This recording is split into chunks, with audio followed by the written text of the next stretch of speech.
ये ना कहते तो बात ही नहीं बनती। दंतेश्वरी माई की जय। आज जगदलपुर, बहुत बहुत शुक्रिया, थैंक यू सो मच। 1 घंटे आपके साथ हमारा साथ रहेगा। बस्तर पिछली बार नहीं आया था, लेकिन मैं सोच के गया था कि जब भी पहला मौका लगेगा मैं बस्तर जरूर आऊंगा, और आप सभी लोगों का बहुत बहुत स्वागत है। मैं जितना कहूं बस्तर के बारे में थोड़ा है, लेकिन जितना कहा जाता है उतना दिखता नहीं। बहुत कम कुछ चीजें हैं जिसको मैं कहना चाहूंगा, और आज जरूर शो में निकल के आएगी वो बातें, जरूर आएंगी। ना काहू से दोस्ती, ना काहू से बैर, जरूर निकल के आएगी। आप तक पहुंचना बड़ा मुश्किल है। प्लेन कब उड़ेगा, नहीं उड़ेगा, पहुंचेगा यहां, नहीं पहुंचेगा, किसी को नहीं पता। सड़कें आपकी यहां तक पहुंचा दें अगर 5 घंटे में, 6 घंटे में, तो शो हो जाएगा, वरना ऊपर वाला मालिक है। ट्रेन है नहीं बस्तर में, और ये एक बड़ी समस्या है, बड़े दिनों की मांग है, और यकीन मानिए आज इस पर मोहर लगा के ही जाइएगा, बिल्कुल लगा के जाइएगा कि आ ही जाए बस। 15 में पीएम साहब जो है ना, जी खड़े होइए। हाँ जी, 15 में जो है ना, हाँ। प्रधानमंत्री जी जांगला आए थे और एमयू करके गए थे कि 2022 तक ट्रेन आ जाएगी। कहाँ गई?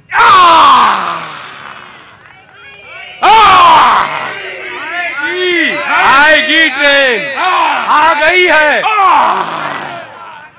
चल रही है, दिख रही है। तुम्हारी नजरें देख नहीं पाए तो मैं क्या करूं। बहुत बहुत शुक्रिया। शो बड़ा जबरदस्त होने वाला है, मुझे मालूम है।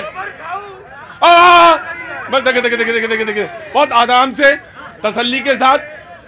आप सोच रहे होंगे कि ये सवाल इन्होंने, एक मिनट, आराम से आराम से आराम से,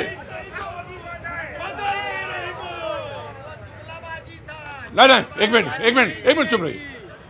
आप कहेंगे तभी शो करूंगा, वरना बस्तर तक तो कोई आता नहीं नेशनल मीडिया वाला। मैं आया हूं तो इसलिए आया हूं कि यकीनन मेरे दिल में है कि मैं बस्तर जाऊं। शुक्रिया। कोई कह रहा था कि आते ही आते ये सवाल क्यों छेड़ दिया आपने रेल वाला। मैंने कहा कि मैं लखनऊ का रहने वाला हूं। खिचड़ी से या बिरयानी से एक ही चावल निकाल के देख लेता हूं, कौन कौन कहां कहां बैठा है और किस पर मेरी नजर रहनी चाहिए। मैंने पहचान लिया कि एक इधर बैठे हैं, एक 2 इधर बैठे हैं। मैंने पहचान लिया कि मुझे पूरे शो में मालूम है कि इन्हीं दोनों को कंट्रोल करना है, बाकी तो हो ही जाएगा। आप बहुत प्यारे लोग हैं, थैंक यू सो मच। मेहमानों का मैं जिक्र करूंगा। संजय पांडे जी बीजेपी का पक्ष रखने के लिए मौजूद है, बहुत बहुत शुक्रिया, थैंक यू सो मच। सुशील मौर्य जी कांग्रेस का पक्ष रखने के लिए मौजूद है, बहुत बहुत शुक्रिया Sushil ji, thank you so much. Bhawani Singh ji मौजूद हैं आम आदमी पार्टी का पक्ष रखने के लिए, बहुत बहुत शुक्रिया, थैंक यू सो मच। आज तो मुझे किसी ने बताया कि आप गाना भी गाते हैं और गिटार भी बजाते हैं, तो बहुत अच्छी बात है, आज आपसे सुनेंगे भी। और ये बाकी जो बीजेपी वाले हैं, कांग्रेस वाले, इनको नचा लीजिएगा। आम आदमी पार्टी बजाए, और ये बस्तर में हो सकता है वैसे। तो बहुत बहुत शुक्रिया।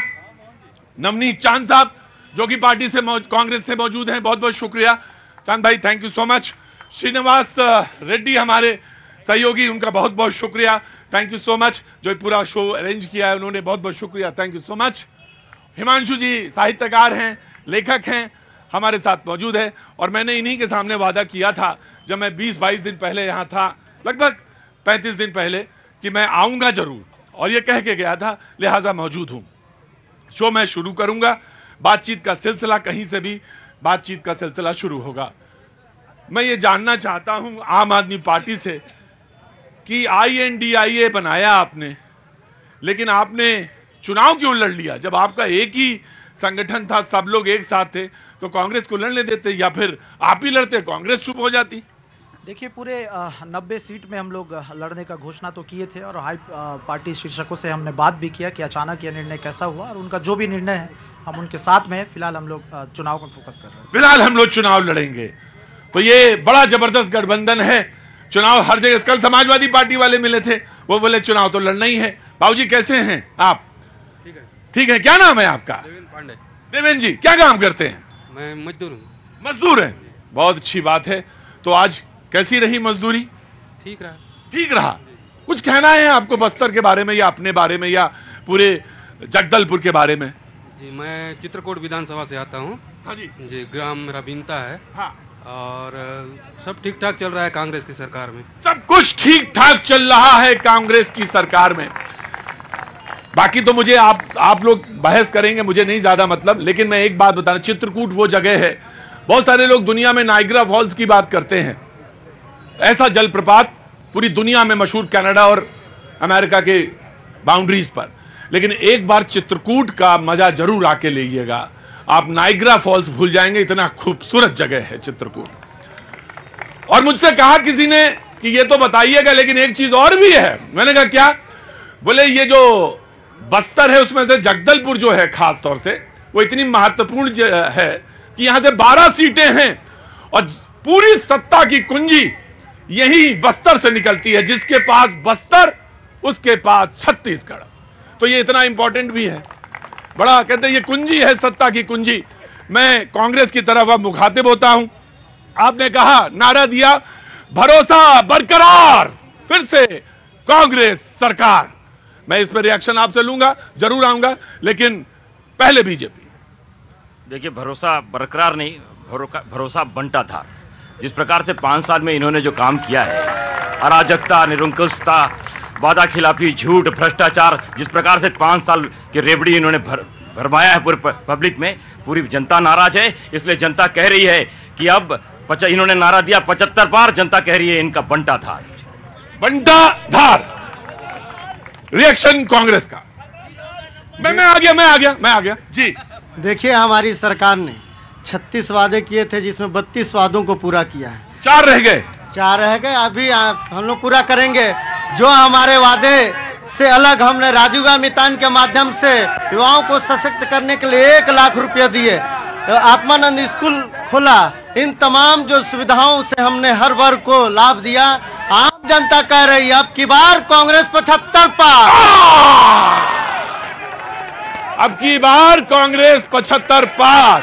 संजय पांडे जी बोल रहे हैं कि हम रेवड़ी बांटते हैं। उनका कहना बिल्कुल सही है, हम रेवड़ी किसानों को बांटे। कोई भी मुख्यमंत्री 2 घंटे के अंदर किसानों का कर्जा माफ नहीं किया होगा जो माननीय भूपेश बघेल जी ने किया। सवाल है, मुझे मालूम है, आप ही के पास आना है, मुझे बिल्कुल मालूम। क्या इधर नाराज काहे होते हैं आप? अरे सुनिए मेरी बात। क्या नाम आपका? प्रेम यादव।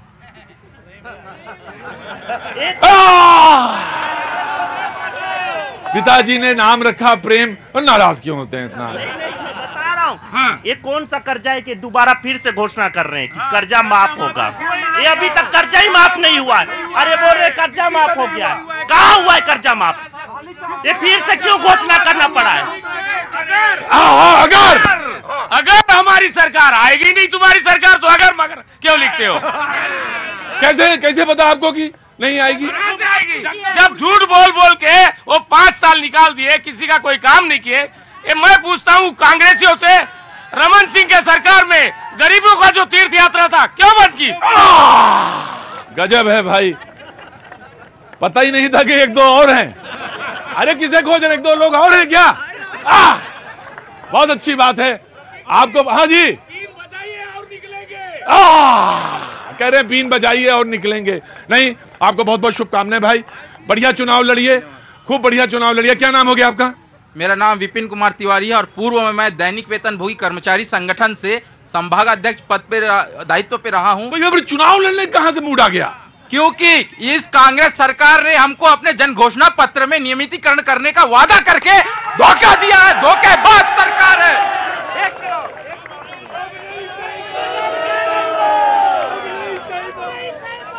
गजब का मौसम है, गजब का मौसम है।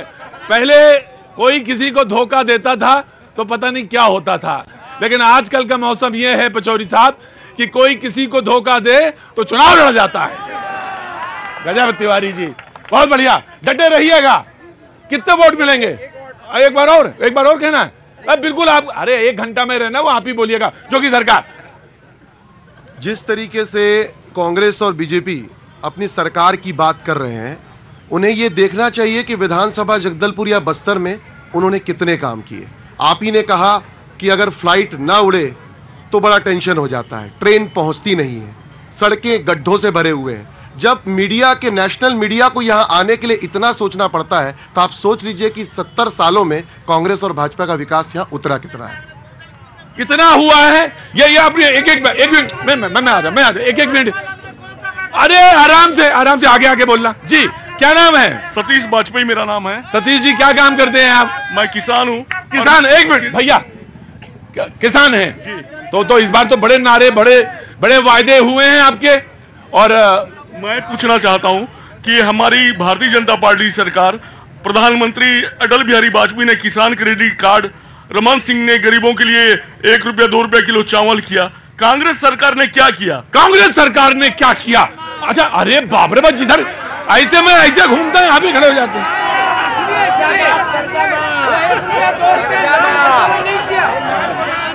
मैं जरूर अरे प्रवक्ता मौजूद है, कांग्रेस के प्रवक्ता ने सवाल सुना है, वो जवाब।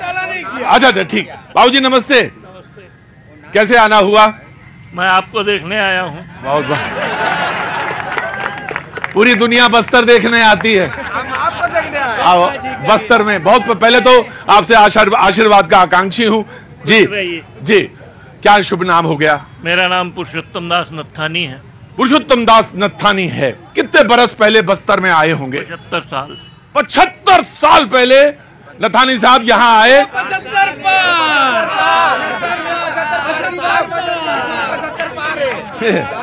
नत्थानी बस्तर के बारे में एक चीज और, नत्थानी साहब आ रहा हूं, बस्तर के बारे में एक चीज और मशहूर है, यहाँ जो एक बार आ गया दोबारा यहाँ से गया नहीं। नमस्ते। नमस्कार। क्या नाम है साहब? उत्तम वर्मा। उत्तम वर्मा जी। उत्तम वर्मा जी, क्या काम करते हैं आप? मैं व्यापार करता हूँ। सॉरी, व्यापार करते हैं। बहुत बहुत शुक्रिया। मैं आ रहा हूँ भाई, जिसको बोलना है तो हाथ उठाएगा ना। व्यापार करते हैं, बहुत बहुत शुक्रिया। कैसा चल रहा है व्यापार? बढ़िया बढ़िया। और घर परिवार में सब? बहुत अच्छा सर। सब बहुत ऐसे आनंद रहे। एक बात कहना चाहूंगा। जरूर कहिए। वादा तेरा वादा, वादे पे तेरे मारग। अंदर आइए।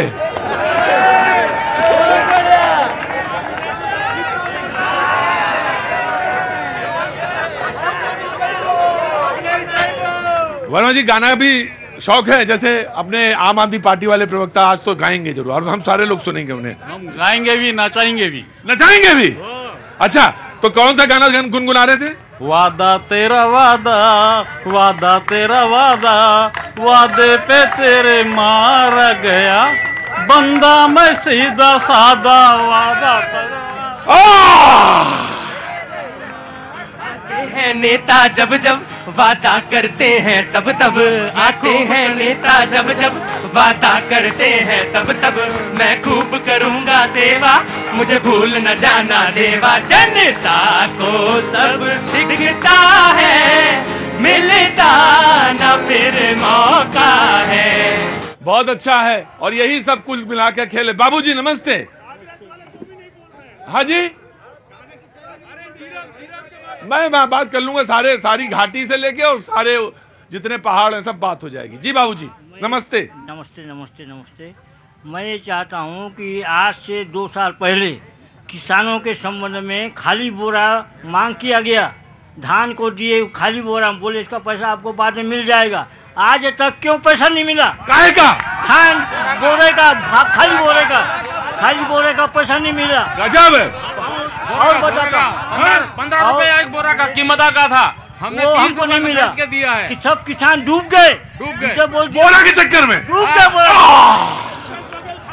मैं तो सोच रहा था कि लोग अनाज फसल का चक्कर, यहाँ आके बस्तर में पता चला बोरा के चक्कर में भी गड़बड़ हो जाता है। जी आम आदमी पार्टी। देखिए, मैं बराबर सुन रहा हूँ यहाँ पे मुद्दों की बात को लेकर के। बस्तर की बात करें, बस्तरवाद की बात करें। आज बस्तर का स्वास्थ्य सुविधा वेल्टिनेटर पे है। मैं बहुत देर से आपका माइक का वेट कर रहा था सर।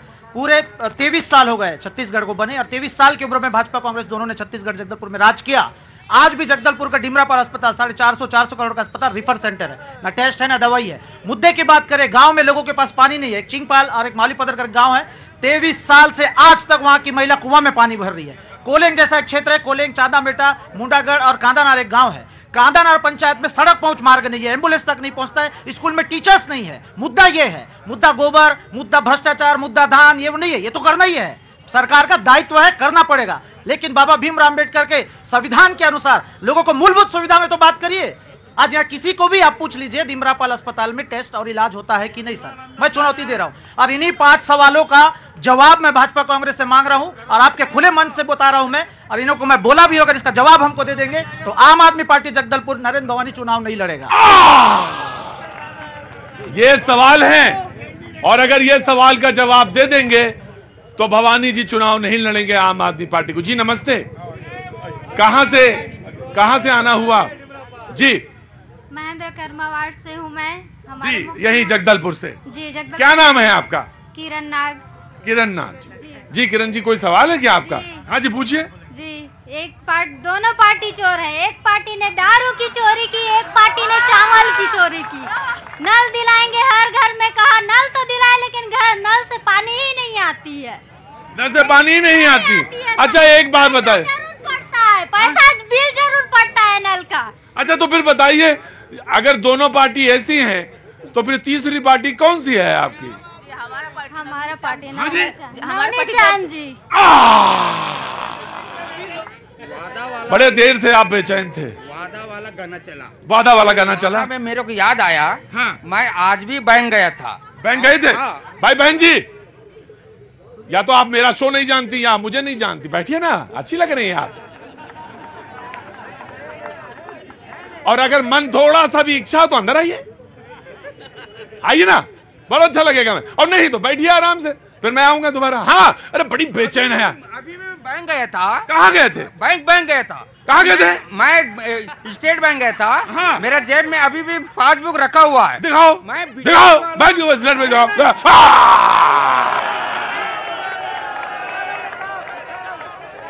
एक बार मुझे याद नहीं है, मैं आ रहा हूं। एक बार मुझे याद नहीं मैं कहां शो कर रहा था, बोला साहब अगर ये नहीं हुआ ना तो अभी जान दे दूंगा। मैंने कहा जान दे दो पहले। अच्छा ठीक है कोई बात नहीं, नेता जो बोले सच। पासबुक रखा है जेब में, दिख रहा है यहां से। हाँ मेरा सवाल ये सर, मैं बीजेपी वाले बोलना चाहता हूँ मोदी जी से कि अभी भी सीधा सवाल मोदी जी, में 15 लाख रुपए आए नहीं है। वो 15 लाख रुपए कब आएगा? क्योंकि मेरा अभी दीपावली 11 तारीख को है और बहुत सारे शॉपिंग करना है, तो 15 लाख रुपए का मैं इंतजार में। अच्छा तो बैंक पूछना चाहता हूँ बीजेपी वालों से, केंद्र से, मोदी सरकार कि 15 लाख रुपया कब आएगा? वादा किया था ना। हाँ। तो अभी तक 15 पैसा नहीं आया। अच्छा तो बैंक कहाँ गए थे? स्टेट बैंक में गया था। काहे के लिए? मेरा इसलिए कि मैं अपने खाता अंदर आओ अंदर।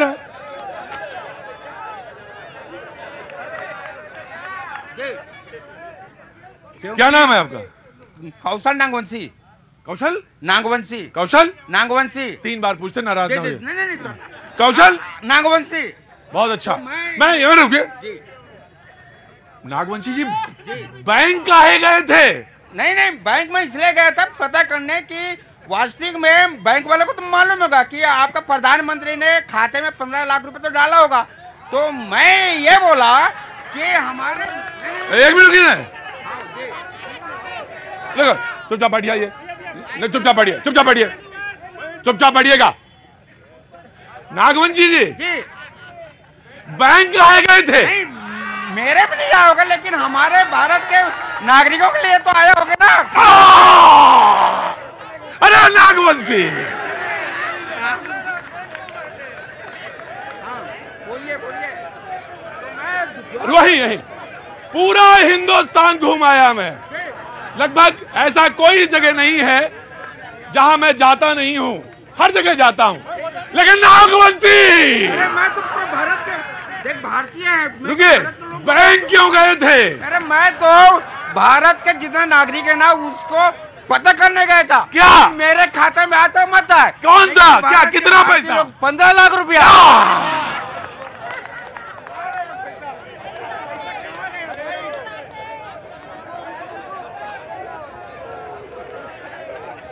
ये सवाल मैं अक्सर इलेक्शंस में सुनता हूं, पहली बार नहीं। आपका बहुत सम्मान करता हूं Nagvanshi ji, thank you so much. Congress के प्रवक्ता से एक छोटा सा रिएक्शन, फिर बीजेपी से। जी देखिए, इस देश के प्रधानमंत्री ने इस देश को हमेशा झूठ बोलने का, ठगने काम किया है। इस बस्तर के नगरनार जो प्लांट है उसको निजीकरण की बात झूठी बोलते हैं और उसको टेंडर की प्रक्रिया में डालते हैं। नरेंद्र मोदी जी ने युवाओं को कहा था कि 2 करोड़ नौकरी देंगे, कहाँ है नौकरियां? पर छत्तीसगढ़ में हमारी सरकार आने के बाद सबसे कम बेरोजगारी दर वाला हमारा राज्य छत्तीसगढ़ है। छत्तीसगढ़ है जी। हिमांशु जी, भाई आ रहा, मैं आपके पास आऊंगा, मैं आऊंगा।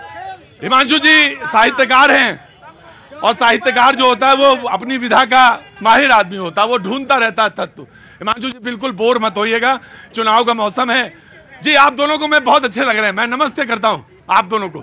नमस्ते नमस्ते, बहुत बहुत। कहां से आना हुआ? यहीं जगदलपुर से, बहुत देर से देख रहा जी। हिमांशु जी मैं आपके पास आऊंगा। अरे नागवंशी चुप रहिए जी, बोलिए। देखिए, आलू से सोना बनाने वाली जो विधि इनके गुरु ने इनको कौन सी विधि? आलू से सोना, उससे वो 15 लाख वसूल लें।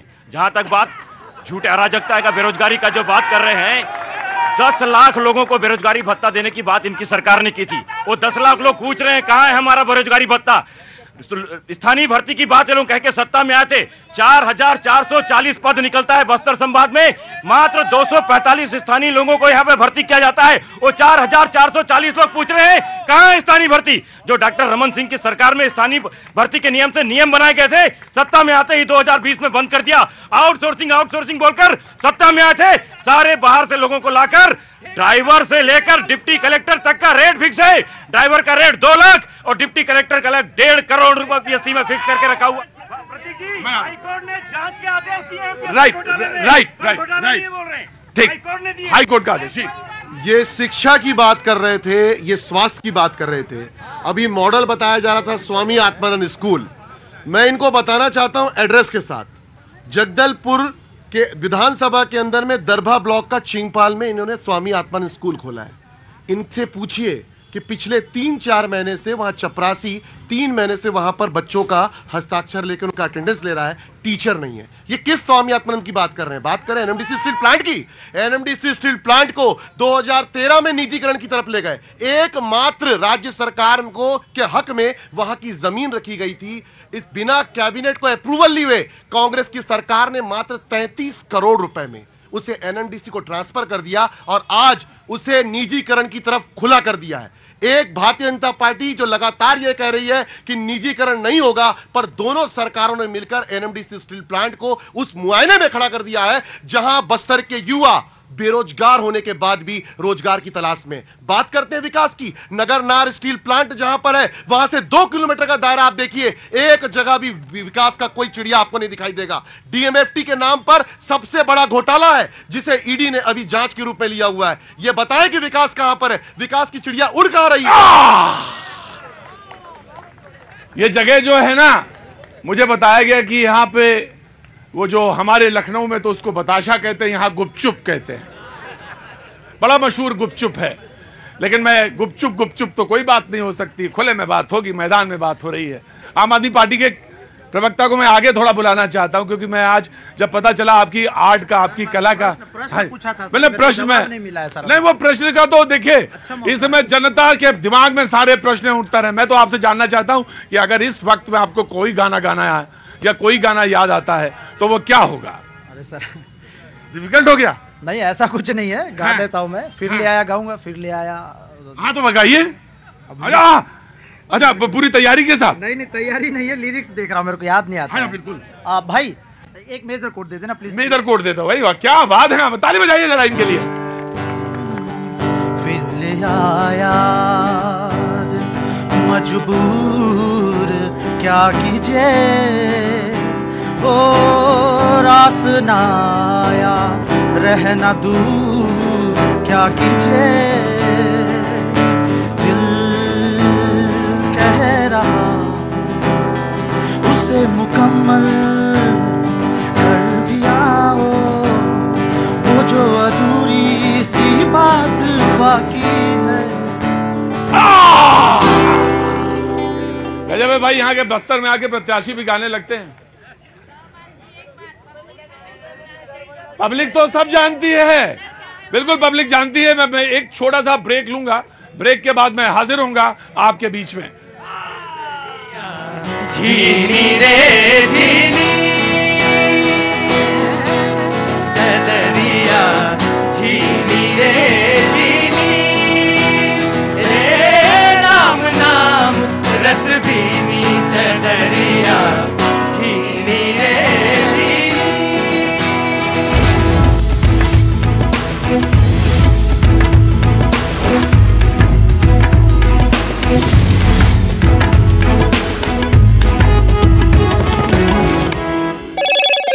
हेलो मोटो। मोटोरोला भारत का सबसे अच्छा 5G स्मार्टफोन ब्रांड अब त्योहारों के तौर पर दर्ज हो चुका है, क्योंकि उस दिन हमास के लड़ाकों ने इजराइल की धरती को खून से लाल कर दिया था। इजराइल में हर तरफ सिर्फ और सिर्फ तबाही और शवों के ढेर नजर आए थे। और इजराइल का आरोप है कि 7 अक्टूबर को हमास के लड़ाकों ने बर्बरता और क्रूरता की सारी हदें पार कर दी थी। और अल्लाहू अकबर का नारा लगाते हुए हमास के लड़ाकों ने बुजुर्गों, महिलाओं और छोटे छोटे बच्चों तक को मौत के घाट उतार दिया था। इस हमले के बाद से ही इजराइल हमास को मिटाने के लिए गाजा पट्टी पर ताबड़तोड़ हमले कर रहा है। इजराइल की तरफ से किए गए उन हमलों में 9000 से ज्यादा लोगों की मौत हो चुकी है। हमास नहीं बल्कि हिजबुल्ला इजराइल में कत्लेआम मचाने की तैयारी में, और दावा किया जा रहा है कि इजराइल में तबाही मचाने के लिए लेबनान के इस चरमपंथी संगठन ने पूरी प्लानिंग तक कर ली है। इसीलिए यह माना जा रहा है कि 7 नवंबर को एक बार फिर इजराइल में कोहराम मच सकता है, क्योंकि दावा किया जा रहा है कि हमास की ही तरह हिजबुल्ला भी अपनी पूरी ताकत के साथ इजराइल पर धावा बोल सकता है। सऊदी अरब के न्यूज चैनल अल अरबिया के मुताबिक इजराइल पर हमले के लिए हिजबुल्ला ने पूरा प्लान भी बना रखा है। हिजबुल्ला के लड़ाके कैसे इजराइल में घुसेंगे, इजराइल के किस हिस्से को सबसे ज्यादा टारगेट किया जाएगा और कैसे इजराइल की सेना को चकमा देना है, इसकी पूरी प्लानिंग की जा चुकी है। मतलब 7 नवंबर को हमास की तरह हिजबुल्लाह ने इजराइल को गहरे जख्म देने की तैयारी कर ली है। और दावा ये किया जा रहा है कि आने वाले कुछ दिनों में लेबनान की तरफ से हिजबुल्ला इजराइल के खिलाफ जंग का ऐलान कर देगा। हालांकि वो रह रहकर लेबनान बॉर्डर पर इजराइल के सैन्य ठिकानों पर रॉकेट और मिसाइल दागने का एक भी मौका नहीं छोड़ रहा है। लेकिन 7 नवंबर को इजराइल पर बड़े हमले की प्लानिंग कर हिजबुल्ला ने बेंजामिन नेतन्याहू की परेशानी बढ़ा दी, जबकि पिछले 1 महीने से गाजा पट्टी को घेरकर इजराइल की सेना हमास का खात्मा करने में जुटी। लेकिन दावा है कि इसके बाद भी इजराइल को मन मुताबिक कामयाबी नहीं मिल सकी है, क्योंकि इजराइल की ताकतवर सेना के आगे हमास न सिर्फ खड़ा है बल्कि वो लगातार उसके हमलों का जवाब भी दे रहा है। फिलिस्तीन के इस चरमपंथी संगठन का दावा है कि इजराइल अपनी पूरी ताकत लगाने के बाद भी हमास का सफाया नहीं कर पाएगा। एक रोज पहले ही हमास के प्रमुख इस्माइल हानिया ने पश्चिम एशिया के देश कतर से एक वीडियो जारी कर यह दावा किया कि जंग में उसके लड़ाके इजराइल के सैनिकों पर भारी पड़ रहे हैं। और माना जा रहा है कि गाजा पट्टी में मौजूद हमास के मुट्ठीभर लड़ाकों से निपटने के लिए इजराइल की हाईटेक सेना के पसीने छूट रहे हैं। जबकि इजराइल ने गाजा पट्टी से हमास को जड़ से उखाड़ फेंकने के लिए अपनी पूरी ताकत झोंकी हुई है। यहाँ तक कि इजराइल अपना जमीनी अभियान भी शुरू कर चुका है। हमास नहीं बल्कि हिजबुल्ला इजराइल में कत्लेआम मचाने की तैयारी में, और दावा किया जा रहा है कि इजराइल में तबाही मचाने के लिए लेबनान के इस चरमपंथी संगठन ने पूरी प्लानिंग तक कर ली है। इसीलिए यह माना जा रहा है कि 7 नवंबर को एक बार फिर इजराइल में कोहराम मच सकता है, क्योंकि दावा किया जा रहा है कि हमास की ही तरह हिजबुल्ला भी अपनी पूरी ताकत के साथ इजराइल पर धावा बोल सकता है। सऊदी अरब के न्यूज चैनल अल अरबिया के मुताबिक इजराइल पर हमले के लिए हिजबुल्ला ने पूरा प्लान भी बना रखा है। हिजबुल्ला के लड़ाके कैसे इजराइल में घुसेंगे, इजराइल के किस हिस्से को सबसे ज्यादा टारगेट किया जाएगा और कैसे इजराइल की सेना को चकमा देना है, इसकी पूरी प्लानिंग की जा चुकी है। मतलब 7 नवंबर को हमास की तरह हिजबुल्लाह ने इजराइल को गहरे जख्म देने की तैयारी कर ली है। और दावा यह किया जा रहा है कि आने वाले कुछ दिनों में लेबनान की तरफ से हिजबुल्ला इजराइल के खिलाफ जंग का ऐलान कर देगा। हालांकि वो रह रहकर लेबनान बॉर्डर पर इजराइल के सैन्य ठिकानों पर रॉकेट और मिसाइल दागने का एक भी मौका नहीं छोड़ रहा है। लेकिन 7 नवंबर को इजराइल पर बड़े हमले की प्लानिंग कर हिजबुल्ला ने बेंजामिन नेतन्याहू की परेशानी बढ़ा दी, जबकि पिछले 1 महीने से गाजा पट्टी को घेरकर इजराइल की सेना हमास का खात्मा करने में जुटी। लेकिन दावा है कि इसके बाद भी इजराइल को मन मुताबिक कामयाबी नहीं मिल सकी है, क्योंकि इजराइल की ताकतवर सेना के आगे हमास न सिर्फ खड़ा है बल्कि वो लगातार उसके हमलों का जवाब भी दे रहा है। फिलिस्तीन के इस चरमपंथी संगठन का दावा है कि इजराइल अपनी पूरी ताकत लगाने के बाद भी हमास का सफाया नहीं कर पाएगा। एक रोज पहले ही हमास के प्रमुख इस्माइल हानिया ने पश्चिम एशिया के देश कतर से एक वीडियो जारी कर यह दावा किया कि जंग में उसके लड़ाके इजराइल के सैनिकों पर भारी पड़ रहे हैं। और माना जा रहा है कि गाजा पट्टी में मौजूद हमास के मुट्ठीभर लड़ाकों से निपटने के लिए इजराइल की हाईटेक सेना के पसीने छूट रहे हैं। जबकि इजराइल ने गाजा पट्टी से हमास को जड़ से उखाड़ फेंकने के लिए अपनी पूरी ताकत झोंकी हुई है। यहाँ तक कि इजराइल अपना जमीनी अभियान भी शुरू कर चुका है। हमास ने गाजा शहर में घायलों को ले जा रही कई एम्बुलेंस को निशाना बनाने का बड़ा दावा कर दिया। आरोप है कि वहाँ इजराइल की सेना ने अल शिफा अस्पताल के बाहर कई एम्बुलेंस पर हमले कर दिए। जो हमलों में घायल हुए लोगों को लेकर अल शिफा अस्पताल जा रही थी, लेकिन अस्पताल पहुँचने से पहले ही बमबारी में कई एम्बुलेंस तबाह हो गयी और उसमें मौजूद कई घायलों की मौत हो गयी। हमास की ओर से दावा किया गया कि इजराइल की सेना ने गाजा शहर में अल शिफा अस्पताल के बाहर एक के बाद एक कई रॉकेट दागे, जिससे वहां जोरदार धमाका हुआ और लोगों के बीच चीख पुकार मच गई। इतना ही नहीं, अस्पताल के बाहर कई लोगों के जख्मी होने का भी दावा किया गया। हालांकि गाजा के स्वास्थ्य मंत्रालय के आरोप के बाद इजराइल की सेना ने जाँच की बात कह दी। पहली बार दुनिया के सामने आए हिजबुल्लाह चीफ हसन नसरल्लाह ने 7 अक्टूबर को इजराइल पर किए गए हमले को जिहाद बता दिया। टेलीविजन के जरिए सामने आए हसन नसरल्लाह ने यह भी साफ कर दिया कि उस हमले के पीछे ईरान नहीं था, बल्कि 7 अक्टूबर को किए गए हमले के पीछे पूरी तरह से हमास ही था। हालांकि 7 अक्टूबर को इजराइल पर हुए हमले से ईरान को अलग करते हुए भी हिजबुल्लाह चीफ हसन नसरल्लाह ने हमास की पीठ थपथपाई और उस हमले को हमास का जिहाद बता दिया। इसके साथ ही नसरल्लाह ने हमास के हमले के लिए इजराइल को ही जिम्मेदार ठहराया। उसके मुताबिक गाजा और वेस्ट बैंक में इजराइल की सेना लगातार जुल्म ढाती रही है। इजराइल की जेलों में बड़ी संख्या में फिलिस्तीनी बंद हैं, जिन पर अत्याचार किए जाते हैं। और हसन नसरल्लाह ने दावा किया कि इजराइल के कई साल से किए जा रहे ऐसे ही जुल्मों ने हमास को 7 अक्टूबर जैसा हमला करने पर मजबूर कर दिया। और तो और हसन नसरल्लाह ने अमेरिका से हथियार लेने पर इजराइल की सेना का जमकर मजाक भी उड़ाया। उसने दावा किया कि इजराइल की सेना के पास हमास और हिजबुल्लाह से एक साथ निपटने की ताकत ही नहीं है और वो जंग में बुरी तरह डरा हुआ है। उसे इस बात का डर सता रहा है कि अगर हिजबुल्लाह पूरी ताकत के साथ जंग में उतरा तो इजराइल का क्या होगा। जंग शुरू होने के बाद पहली बार सामने आए हिजबुल्लाह के मुखिया हसन नसरल्लाह ने इजराइल की ताकतवर सेना का मजाक उड़ाया। उसने दावा किया कि हमास के साथ चल रही जंग ने इजरायली सेना की पोल खोल दी, क्योंकि हमास जैसे संगठन से निपटने में ही उसे अमेरिका से हथियार लेने पड़ रहे हैं। मतलब इजराइल की सेना के पास इतनी ताकत ही नहीं कि वो हमास और हिजबुल्लाह का सामना एक साथ कर सके। और नसरल्लाह ने यह भी दावा किया कि अगर हिजबुल्लाह इस जंग में उतरा तो इजराइल को कोई नहीं बचा सकता, उसका दोस्त अमेरिका भी नहीं। मतलब नसरल्लाह ने सीधे सीधे इजराइल और अमेरिका को ललकार दिया। इसी वजह से ये आशंका जताई जा रही है कि इजराइल और हमास के बीच छिड़ी ये जंग जल्द खत्म नहीं होने वाली। हसन नसरल्लाह ने ऐलान कर दिया कि उसका संगठन अल अक्सा मस्जिद और फिलिस्तीनियों के हक की लड़ाई जारी रखेगा, जिसका मतलब है कि इजराइल की परेशानी कम नहीं होने वाली है। क्योंकि हिजबुल्लाह के चीफ हसन नसरल्लाह ने दो टूक कह दिया कि वो उन सभी मुद्दों पर अपना विरोध जारी रखेगा जिन पर इजराइल के साथ मतभेद है। नसरल्लाह ने इजराइल को सलाह दी कि वो इस बात पर विचार करे कि आखिर हमास ने 7 अक्टूबर को उस पर इतना बड़ा हमला क्यों किया। चरमपंथी संगठन हिजबुल्लाह के चीफ ने आरोप लगाया कि इजराइल की जेलों में बंद कैदियों में बड़ी संख्या में महिलाएं और बच्चे हैं। इनके अलावा इजराइल ने अल अक्सा मस्जिद में भी फिलिस्तीनियों पर अत्याचार करने में कोई कमी नहीं की। यही नहीं, उसने जिस तरह गाजा पट्टी को पूरी तरह घेर रखा है, उससे हमास का खून खौल उठा और इसीलिए उसने इजराइल पर हमला किया। नसरल्लाह ने पूरी दुनिया से फिलिस्तीन के हालात पर चुप्पी तोड़ने की अपील भी की, लेकिन नसरल्लाह की इन धमकियों ने इजराइल के प्रधानमंत्री नेतन्याहू को बुरी तरह भड़का दिया। हसन नसरल्लाह का बयान सामने आते ही नेतन्याहू ने जवाब देने में देर नहीं लगाई और हिजबुल्लाह के चीफ को दो टूक कह दिया कि वो इजराइल को मिटाने के सपने देखना छोड़ दे। हसन नसरल्लाह को जवाब देते हुए नेतन्याहू ने साफ कर दिया कि इजराइल की उत्तरी सीमा पर अगर हिजबुल्लाह ने जंग छिड़ने की गलती की तो उसका सफाया हो जाएगा। पिछले कई दिन से हिजबुल्लाह लगातार लेबनान सीमा पर हमले कर रहा है, जिसका जवाब देने के लिए नेतन्याहू ने भी अपनी सेना को खुली छूट दे रखी है। हालांकि वो हिजबुल्लाह से जंग का ऐलान करने से लगातार बचते रहे, लेकिन जैसे ही हसन नसरल्लाह ने यहूदियों को अपना सबसे बड़ा दुश्मन करार दिया, नेतन्याहू ने टाल ठोक दी कि हिजबुल्लाह इजराइल के धैर्य की परीक्षा न ले, वरना उसका अंजाम बुरा होगा। उधर लेबनान की राजधानी बेरूत में चरमपंथी संगठन हिजबुल्लाह के चीफ हसन नसरल्लाह ने बड़ी रैली की और हमास का समर्थन करते हुए इजराइल को कड़ी चुनौती दी। इसके साथ ही हसन नसरल्लाह ने इजराइल पर फिलिस्तीन के लोगों पर अत्याचार करने का बड़ा आरोप लगा दिया। इतना ही नहीं, हिजबुल्लाह के चीफ ने इजराइल पर 7 अक्टूबर को हुए हमले को फिलिस्तीन को आजाद करवाने वाला युद्ध बता दिया। हसन नसरल्लाह के मुताबिक जंग के अलावा हमास के पास कोई विकल्प नहीं था।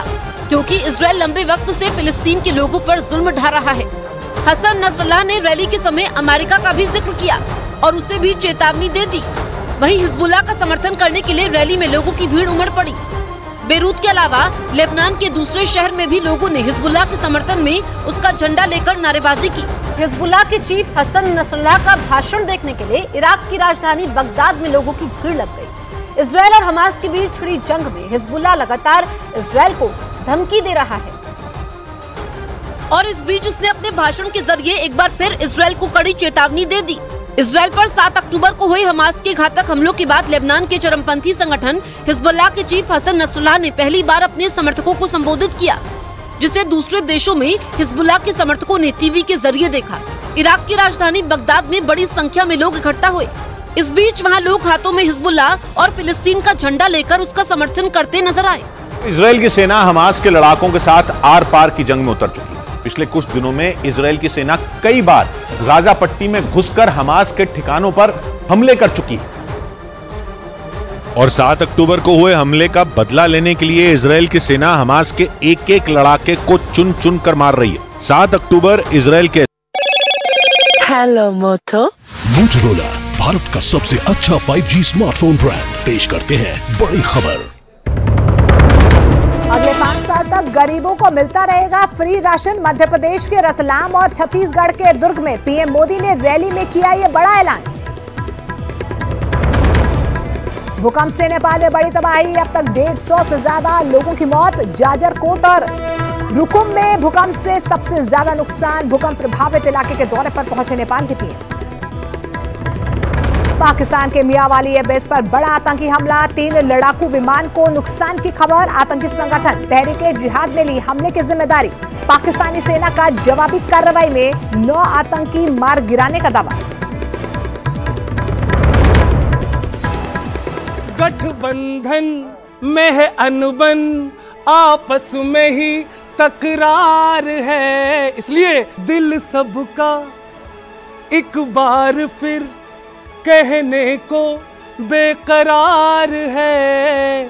नमो सरकार है, नमो सरकार है। भारत की महिमा देखी है जग ने, सबसे अलग है सबसे निराली। शाह जी बोले राहुल बाबा 3 मनेंगी अब के दिवाली।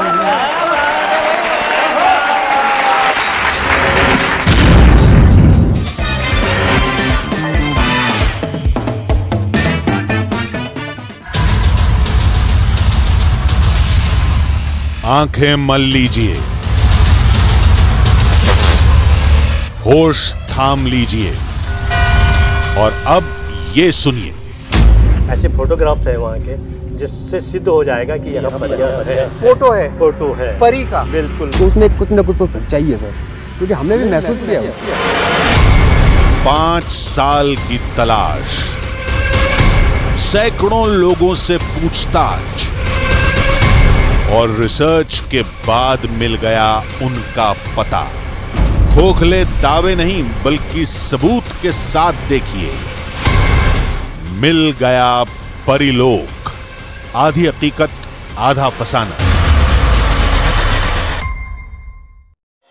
से काले दिन के तौर पर दर्ज हो चुका है, क्योंकि उस दिन हमास के लड़ाकों ने इजराइल की धरती को खून से लाल कर दिया था। इजराइल में हर तरफ सिर्फ और सिर्फ तबाही और शवों के ढेर नजर आए थे। और इजराइल का आरोप है कि 7 अक्टूबर को हमास के लड़ाकों ने बर्बरता और क्रूरता की सारी हदें पार कर दी थी। और अल्लाहू अकबर का नारा लगाते हुए हमास के लड़ाकों ने बुजुर्गों, महिलाओं और छोटे छोटे बच्चों तक को मौत के घाट उतार दिया था। इस हमले के बाद से ही इजराइल हमास को मिटाने के लिए गाजा पट्टी पर ताबड़तोड़ हमले कर रहा है। इजराइल की तरफ से किए गए उन हमलों में 9000 से ज्यादा लोगों की मौत हो चुकी है। हमास नहीं बल्कि हिजबुल्लाह इजराइल में कत्लेआम मचाने की तैयारी में, और दावा किया जा रहा है कि इजराइल में तबाही मचाने के लिए लेबनान के इस चरमपंथी संगठन ने पूरी प्लानिंग तक कर ली है। इसीलिए यह माना जा रहा है कि 7 नवंबर को एक बार फिर इजराइल में कोहराम मच सकता है, क्योंकि दावा किया जा रहा है कि हमास की ही तरह हिजबुल्लाह भी अपनी पूरी ताकत के साथ इजराइल पर धावा बोल सकता है। सऊदी अरब के न्यूज चैनल अल अरबिया के मुताबिक इजराइल पर हमले के लिए हिजबुल्लाह ने पूरा प्लान भी बना रखा है। हिजबुल्लाह के लड़ाके कैसे इजराइल में घुसेंगे, इजराइल के किस हिस्से को सबसे ज्यादा टारगेट किया जाएगा और कैसे इजराइल की सेना को चकमा देना है, इसकी पूरी प्लानिंग की जा चुकी है। मतलब 7 नवंबर को हमास की तरह हिजबुल्लाह ने इजराइल को गहरे जख्म देने की तैयारी कर ली है। और दावा ये किया जा रहा है कि आने वाले कुछ दिनों में लेबनान की तरफ से हिजबुल्लाह इजराइल के खिलाफ जंग का ऐलान कर देगा। हालांकि वो रह रहकर लेबनान बॉर्डर पर इजराइल के सैन्य ठिकानों पर रॉकेट और मिसाइल दागने का एक भी मौका नहीं छोड़ रहा है। लेकिन 7 नवंबर को इजराइल पर बड़े हमले की प्लानिंग कर हिजबुल्लाह ने बेंजामिन नेतन्याहू की परेशानी बढ़ा दी, जबकि पिछले 1 महीने से गाजा पट्टी को घेरकर इजराइल की सेना हमास का खात्मा करने में जुटी। लेकिन दावा है कि इसके बाद भी इजराइल को मन मुताबिक कामयाबी नहीं मिल सकी है, क्योंकि इजराइल की ताकतवर सेना के आगे हमास न सिर्फ खड़ा है बल्कि वो लगातार उसके हमलों का जवाब भी दे रहा है। फिलिस्तीन के इस चरमपंथी संगठन का दावा है कि इजराइल अपनी पूरी ताकत लगाने के बाद भी हमास का सफाया नहीं कर पाएगा। एक रोज पहले ही हमास के प्रमुख इस्माइल हानिया ने पश्चिम एशिया के देश कतर से एक वीडियो जारी कर यह दावा किया कि जंग में उसके लड़ाके इजराइल के सैनिकों पर भारी पड़ रहे हैं। और माना जा रहा है कि गाजा पट्टी में मौजूद हमास के मुट्ठीभर लड़ाकों से निपटने के लिए इजराइल की हाईटेक सेना के पसीने छूट रहे हैं। जबकि इजराइल ने गाजा पट्टी से हमास को जड़ से उखाड़ फेंकने के लिए अपनी पूरी ताकत झोंकी हुई है। यहाँ तक कि इजराइल अपना जमीनी अभियान भी शुरू कर चुका है। हमास नहीं बल्कि हिजबुल्लाह इजराइल में कत्लेआम मचाने की तैयारी में, और दावा किया जा रहा है कि इजराइल में तबाही मचाने के लिए लेबनान के इस चरमपंथी संगठन ने पूरी प्लानिंग तक कर ली है। इसीलिए यह माना जा रहा है कि 7 नवंबर को एक बार फिर इजराइल में कोहराम मच सकता है, क्योंकि दावा किया जा रहा है कि हमास की ही तरह हिजबुल्लाह भी अपनी पूरी ताकत के साथ इजराइल पर धावा बोल सकता है। सऊदी अरब के न्यूज चैनल अल अरबिया के मुताबिक इजराइल पर हमले के लिए हिजबुल्लाह ने पूरा प्लान भी बना रखा है। हिजबुल्लाह के लड़ाके कैसे इजराइल में घुसेंगे, इजराइल के किस हिस्से को सबसे ज्यादा टारगेट किया जाएगा और कैसे इजराइल की सेना को चकमा देना है, इसकी पूरी प्लानिंग की जा चुकी है। मतलब 7 नवंबर को हमास की तरह हिजबुल्लाह ने इजराइल को गहरे जख्म देने की तैयारी कर ली है। और दावा यह किया जा रहा है कि आने वाले कुछ दिनों में लेबनान की तरफ से हिजबुल्लाह इजराइल के खिलाफ जंग का ऐलान कर देगा। हालांकि वो रह रहकर लेबनान बॉर्डर पर इजराइल के सैन्य ठिकानों पर रॉकेट और मिसाइल दागने का एक भी मौका नहीं छोड़ रहा है। लेकिन 7 नवंबर को इजराइल पर बड़े हमले की प्लानिंग कर हिजबुल्लाह ने बेंजामिन नेतन्याहू की परेशानी बढ़ा दी, जबकि पिछले 1 महीने से गाजा पट्टी को घेरकर इजराइल की सेना हमास का खात्मा करने में जुटी। लेकिन दावा है कि इसके बाद भी इजराइल को मन मुताबिक कामयाबी नहीं मिल सकी है, क्योंकि इजराइल की ताकतवर सेना के आगे हमास न सिर्फ खड़ा है बल्कि वो लगातार उसके हमलों का जवाब भी दे रहा है। फिलिस्तीन के इस चरमपंथी संगठन का दावा है कि इजराइल अपनी पूरी ताकत लगाने के बाद भी हमास का सफाया नहीं कर पाएगा। एक रोज पहले ही हमास के प्रमुख इस्माइल हानिया ने पश्चिम एशिया के देश कतर से एक वीडियो जारी कर यह दावा किया कि जंग में उसके लड़ाके इजराइल के सैनिकों पर भारी पड़ रहे हैं। और माना जा रहा है कि गाजा पट्टी में मौजूद हमास के मुट्ठीभर लड़ाकों से निपटने के लिए इजराइल की हाईटेक सेना के पसीने छूट रहे हैं। जबकि इजराइल ने गाजा पट्टी से हमास को जड़ से उखाड़ फेंकने के लिए अपनी पूरी ताकत झोंकी हुई है। यहाँ तक कि इजराइल अपना जमीनी अभियान भी शुरू कर चुका है। हमास ने गाजा शहर में घायलों को ले जा रही कई एम्बुलेंस को निशाना बनाने का बड़ा दावा कर दिया। आरोप है कि वहाँ इजराइल की सेना ने अल शिफा अस्पताल के बाहर कई एम्बुलेंस पर हमले कर दिए। जो हमलों में घायल हुए लोगों को लेकर अल शिफा अस्पताल जा रही थी, लेकिन अस्पताल पहुंचने से पहले ही बमबारी में कई एम्बुलेंस तबाह हो गई और उसमें मौजूद कई घायलों की मौत हो गई। हमास की ओर से दावा किया गया कि इजराइल की सेना ने गाजा शहर में अल शिफा अस्पताल के बाहर एक के बाद एक कई रॉकेट दागे, जिससे वहां जोरदार धमाका हुआ और लोगों के बीच चीख पुकार मच गई। इतना ही नहीं, अस्पताल के बाहर कई लोगों के जख्मी होने का भी दावा किया गया। हालांकि गाजा के स्वास्थ्य मंत्रालय के आरोप के बाद इजराइल की सेना ने जांच की बात कह दी। पहली बार दुनिया के सामने आए हिजबुल्लाह चीफ हसन नसरल्लाह ने 7 अक्टूबर को इजराइल पर किए गए हमले को जिहाद बता दिया। टेलीविजन के जरिए सामने आए हसन नसरल्लाह ने यह भी साफ कर दिया कि उस हमले के पीछे ईरान नहीं था, बल्कि 7 अक्टूबर को किए गए हमले के पीछे पूरी तरह से हमास ही था। हालांकि 7 अक्टूबर को इजराइल पर हुए हमले से ईरान को अलग करते हुए भी हिजबुल्लाह चीफ हसन नसरल्लाह ने हमास की पीठ थपथपाई और उस हमले को हमास का जिहाद बता दिया। इसके साथ ही नसरल्लाह ने हमास के हमले के लिए इजराइल को ही जिम्मेदार ठहराया। उसके मुताबिक गाजा और वेस्ट बैंक में इजराइल की सेना लगातार जुल्म ढाती रही है। इजराइल की जेलों में बड़ी संख्या में फिलिस्तीनी बंद हैं, जिन पर अत्याचार किए जाते हैं। और हसन नसरल्लाह ने दावा किया कि इजराइल के कई साल से किए जा रहे ऐसे ही जुल्मों ने हमास को 7 अक्टूबर जैसा हमला करने पर मजबूर कर दिया। और तो और हसन नसरल्लाह ने अमेरिका से हथियार लेने पर इजराइल की सेना का जमकर मजाक भी उड़ाया। उसने दावा किया कि इजराइल की सेना के पास हमास और हिजबुल्लाह से एक साथ निपटने की ताकत ही नहीं है और वो जंग में बुरी तरह डरा हुआ है। उसे इस बात का डर सता रहा है कि अगर हिजबुल्लाह पूरी ताकत के साथ जंग में उतरा तो इजराइल का क्या होगा। जंग शुरू होने के बाद पहली बार सामने आए हिजबुल्लाह के मुखिया हसन नसरल्लाह ने इजराइल की ताकतवर सेना का मजाक उड़ाया। उसने दावा किया कि हमास के साथ चल रही जंग ने इजरायली सेना की पोल खोल दी, क्योंकि हमास जैसे संगठन से निपटने में ही उसे अमेरिका से हथियार लेने पड़ रहे हैं। मतलब इजराइल की सेना के पास इतनी ताकत ही नहीं कि वो हमास और हिजबुल्लाह का सामना एक साथ कर सके। और नसरल्लाह ने यह भी दावा किया कि अगर हिजबुल्लाह इस जंग में उतरा तो इजराइल को कोई नहीं बचा सकता, उसका दोस्त अमेरिका भी नहीं। मतलब नसरल्लाह ने सीधे सीधे इजराइल और अमेरिका को ललकार दिया। इसी वजह से ये आशंका जताई जा रही है कि इजराइल और हमास के बीच छिड़ी ये जंग जल्द खत्म नहीं होने वाली। हसन नसरल्लाह ने ऐलान कर दिया कि उसका संगठन अल अक्सा मस्जिद और फिलिस्तीनियों के हक की लड़ाई जारी रखेगा, जिसका मतलब है कि इजराइल की परेशानी कम नहीं होने वाली है।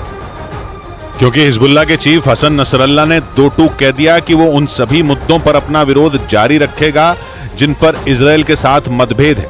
नसरल्लाह ने इजराइल को सलाह दी कि वो इस बात पर विचार करे कि आखिर हमास ने 7 अक्टूबर को उस पर इतना बड़ा हमला क्यों किया।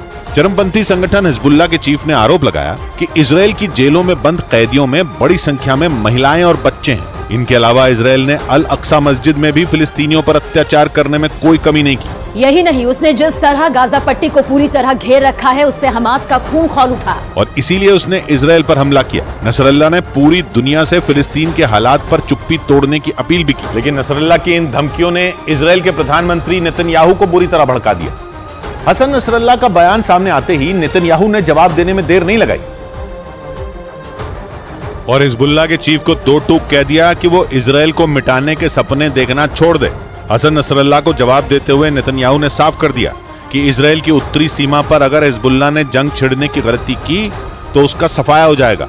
पिछले कई दिन से हिजबुल्लाह लगातार लेबनान सीमा पर हमले कर रहा है, जिसका जवाब देने के लिए नेतन्याहू ने भी अपनी सेना को खुली छूट दे रखी है। हालांकि वो हिजबुल्लाह से जंग का ऐलान करने से लगातार बचते रहे, लेकिन जैसे ही हसन नसरल्लाह ने यहूदियों को अपना सबसे बड़ा दुश्मन करार दिया, नेतन्याहू ने टाल ठोक दी कि हिजबुल्लाह इजराइल के धैर्य की परीक्षा ना ले, वरना उसका अंजाम बुरा होगा। उधर लेबनान की राजधानी बेरूत में चरमपंथी संगठन हिजबुल्लाह के चीफ हसन नसरल्लाह ने बड़ी रैली की और हमास का समर्थन करते हुए इजराइल को कड़ी चुनौती दी। इसके साथ ही हसन नसरल्लाह ने इजराइल पर फिलिस्तीन के लोगों पर अत्याचार करने का बड़ा आरोप लगा दिया। इतना ही नहीं, हिजबुल्लाह के चीफ ने इजराइल पर 7 अक्टूबर को हुए हमले को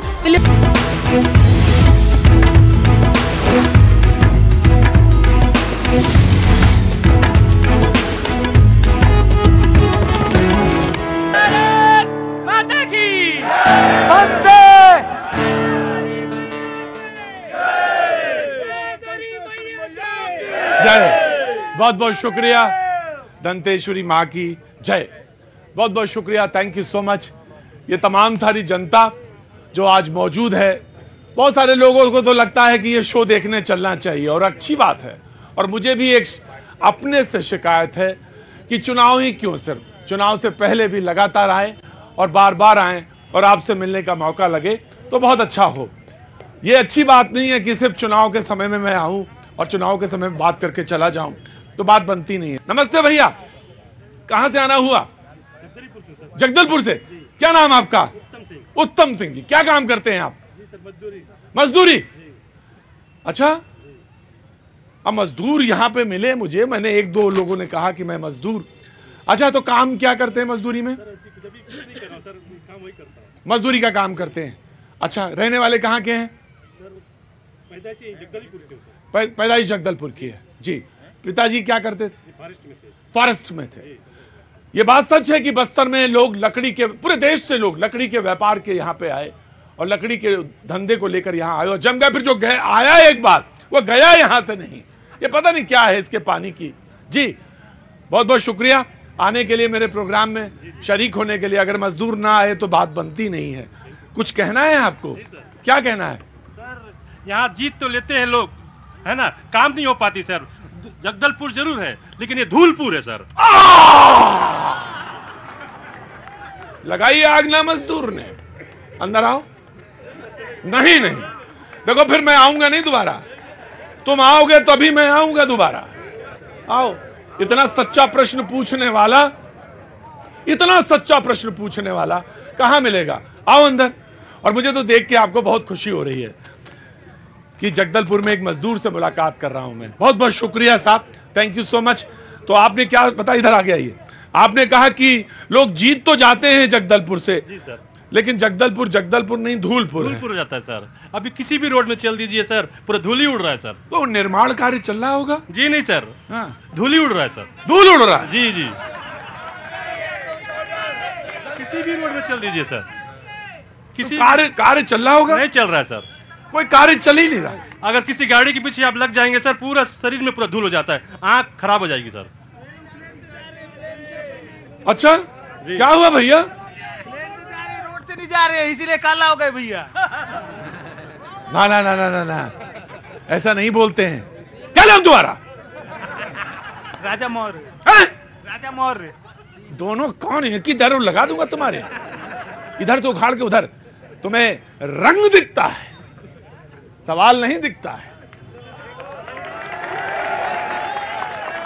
अरे मजदूर है तो मजदूर का तो रंग यही होता है ना?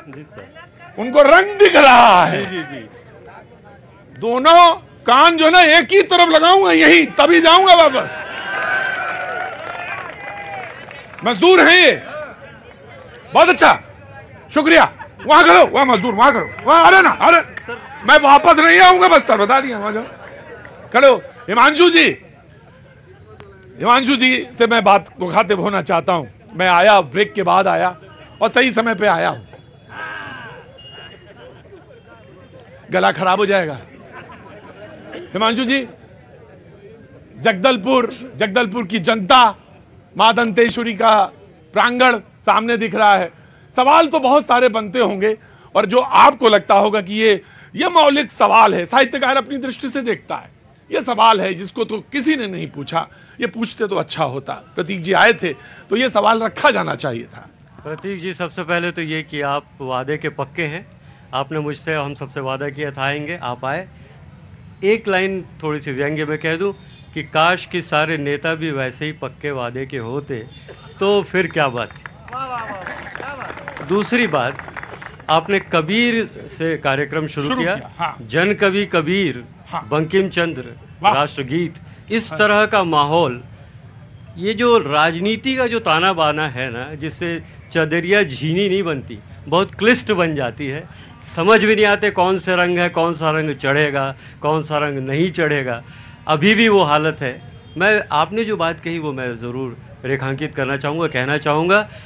बस्तर और जगदलपुर, बस के जहाँ लोग तर जाते हैं वो तो बस्तर है, हम सब कहते हैं।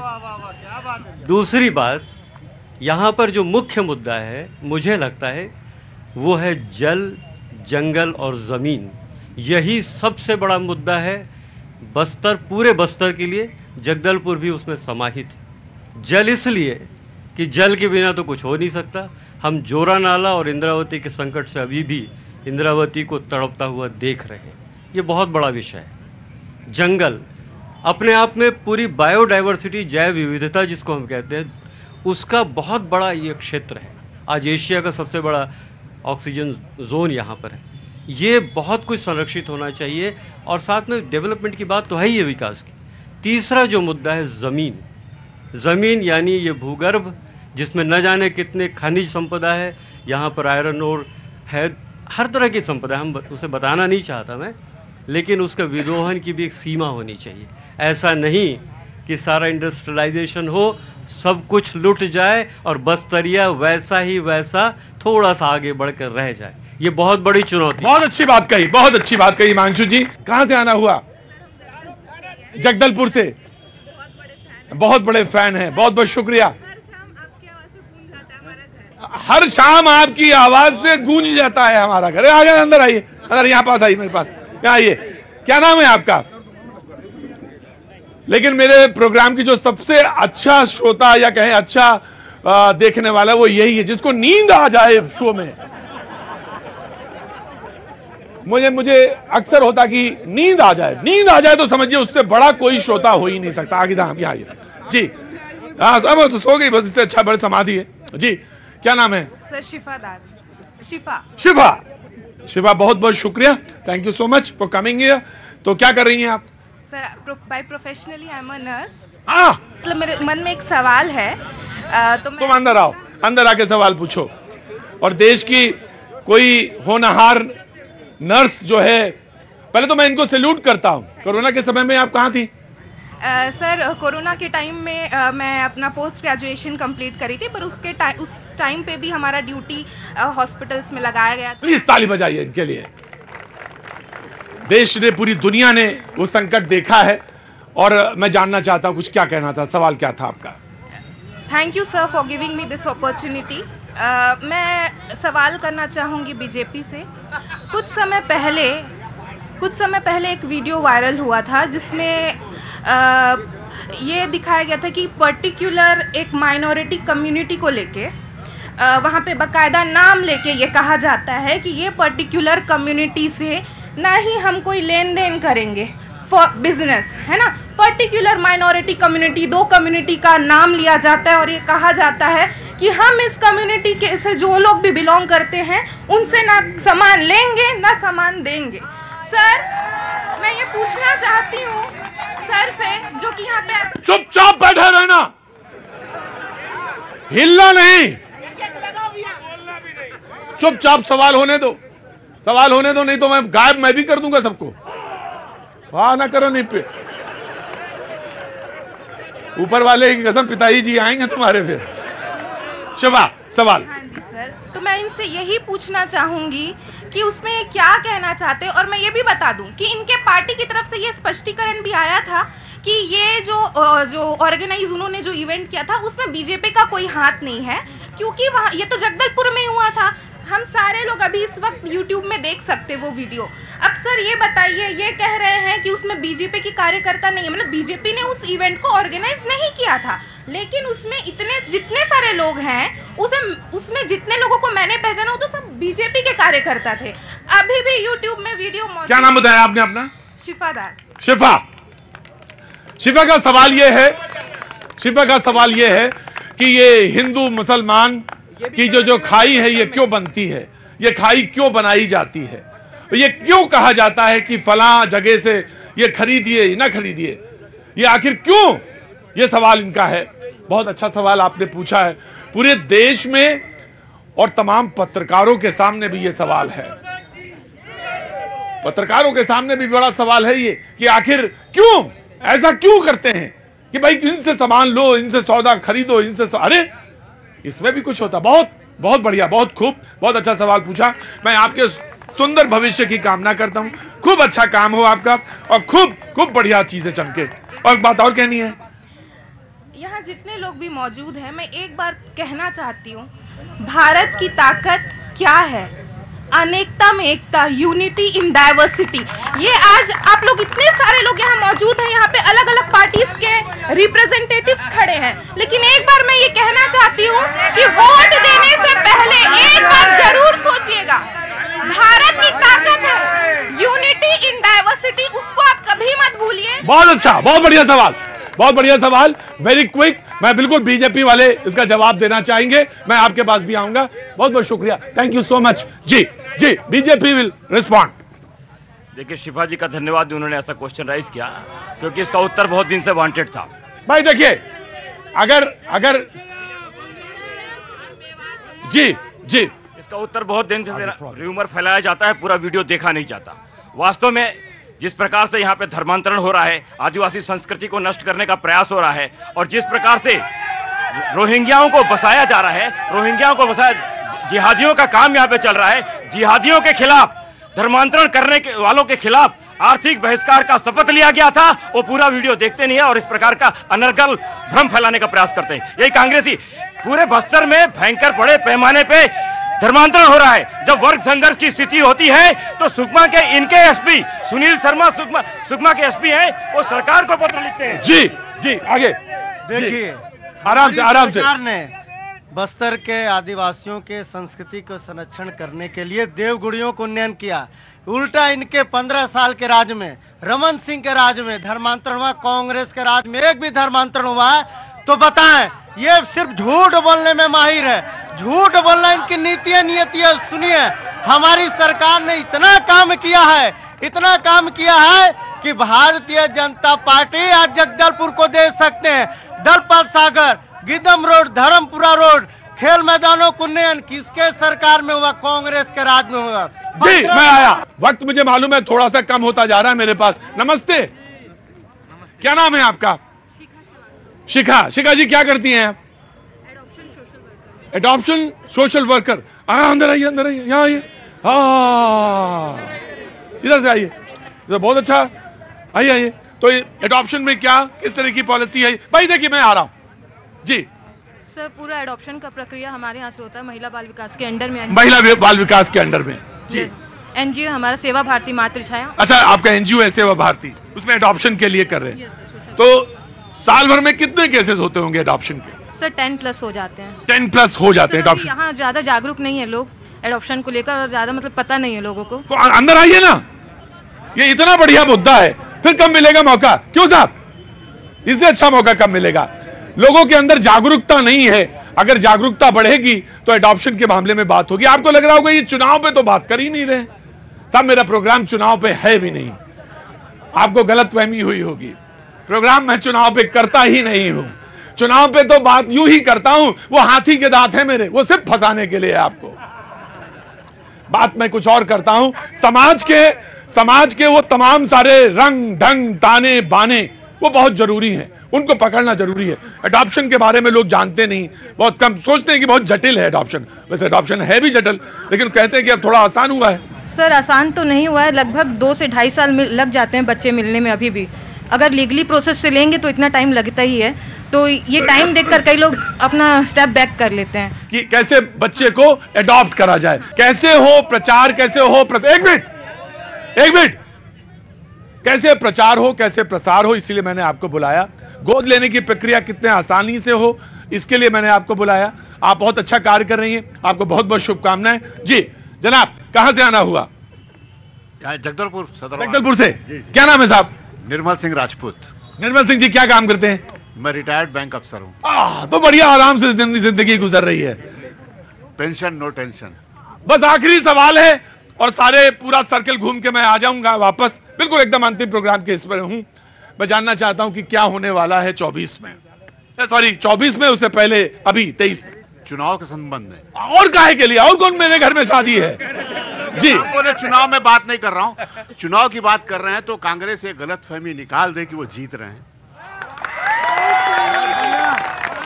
लगातार 3 साल, पिछले बार जब 2018 में ये जीते थे तो वो इनकम्बेंसी में जीते थे, न कि घोषणा पत्र पे। अभी जी यहाँ देखिए कितने लोग हैं ना, भारतीय जनता पार्टी के लोग हैं। तो ये प्रत्याशी जीत नहीं रहा तो यहाँ के मजे ले रहे। किरण देव तो हवा में है। अच्छा, तो नेता हैं आप?